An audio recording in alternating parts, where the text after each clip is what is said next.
Bueno, entonces, decíamos, estos trastornos en la asociación de las ideas, lo que genera es los pensamientos ilógicos o extravagantes. También son pacientes en los que se escucha una estereotipia, quiere decir, aparece una idea que se repite y la repiten, ¿no? Y dan vueltas sobre lo mismo. Lo que también plantea a nivel intelectual una gran pobreza de ideas y de pensamientos, y más bien aparecen ideas inconexas, no aparece obviamente el pensamiento lógico, y hay una actitud del paciente como un aceleramiento y una urgencia en el pensar, como que no pueden parar de pensar. Y le aparece una idea, le aparece otra y otra y otra, sin conexión entre sí, y lo que genera este tipo de pensamientos alocados, ¿no? También aparece algo que es muy característico de la esquizofrenia, que es momentos como de detención brusca en lo motriz, se quedan quietos, mudos, y que pueden llegar también a una detención brusca del pensamiento, o sea, no pensar en nada. Es un bloqueo que puede llegar hasta una catatonia. Es un bloqueo, un estupor, un estado de estupor, que pueden ser más intensos, menos intensos, pero que se caracterizan por esta detención brusca del pensamiento y de la motricidad, este silencio, y después de la nada vuelven como a encenderse y salen con cualquier cosa, como si nada hubiera pasado. No hay registro de eso que le sucede. Por eso decíamos que es un trastorno que va más allá de que tenga alterada la afectividad o tenga alterada la voluntad. Hay realmente un trastorno de la personalidad, hay un quiebre en esta personalidad, y por eso decimos esquizo. Hay como dos personas, ¿no? Dos que coexisten.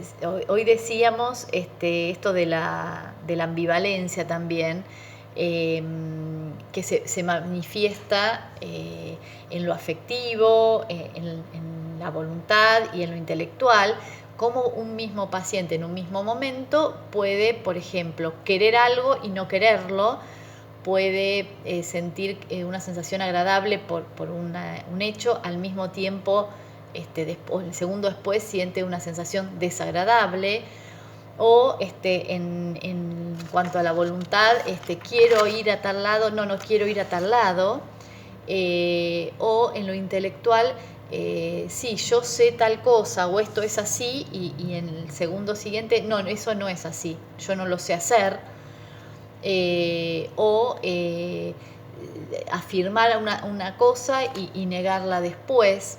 Estas contradicciones, estas ambivalencias, justamente lo que manifiestan es que hay un quiebre en la personalidad. Esto de la personalidad dividida, la división de la personalidad, porque el paciente no registra que está sintiendo ambivalencia o contradicciones, o estas situaciones que decíamos hoy de obstrucción o de bloqueo o de estupor, no las registra. Con respecto a la afectividad, también, bueno, hay una gran indiferencia, hay muchas dificultades en el sentir, pueden llegar a dejar de sentir. Por eso el instinto de conservación dice es nulo, o sea, se pueden poner en riesgo sin darse cuenta. Hay distintas exteriorizaciones del estado anímico, pasan de la tristeza a la alegría, a la ansiedad. Sí se ven en algunos casos que se conserva el amor a los hijos, a veces esto también está afectado, pero se observa que en muchos casos se sostiene. No tienen vergüenza.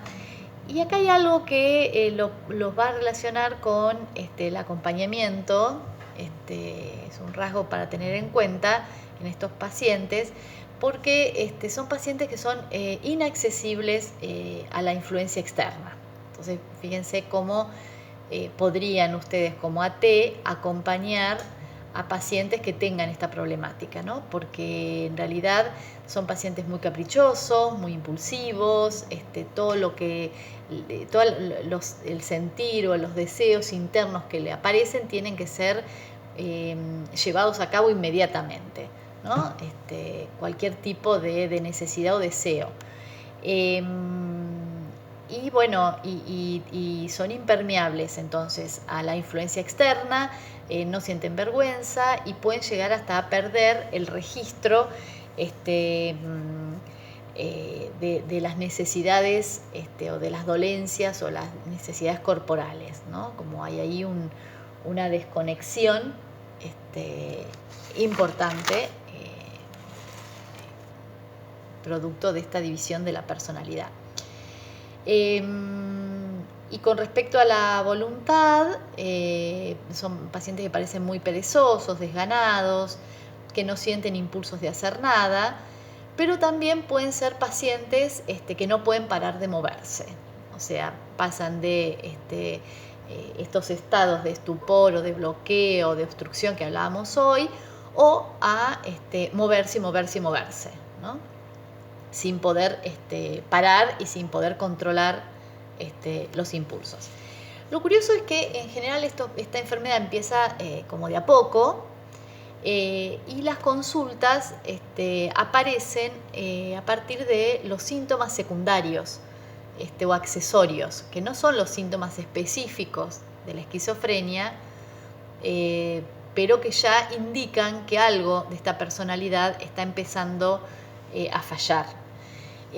Pueden aparecer alucinaciones o ideas delirantes o perturbación en la escritura, en la memoria, en el habla. Fíjense cómo hablamos de las funciones mentales superiores e inferiores, ¿no?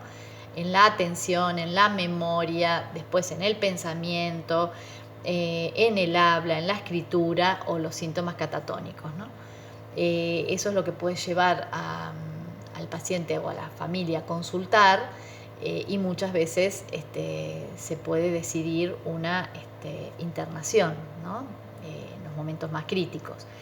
Con respecto a las alucinaciones, en general son alucinaciones del tipo auditivo o de sensaciones corporales, y las alucinaciones auditivas tienden a ser críticas hacia el paciente. En realidad son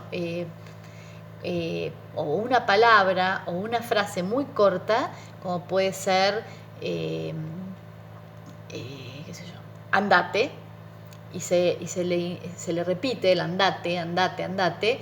Ellos lo sienten como que viene de afuera,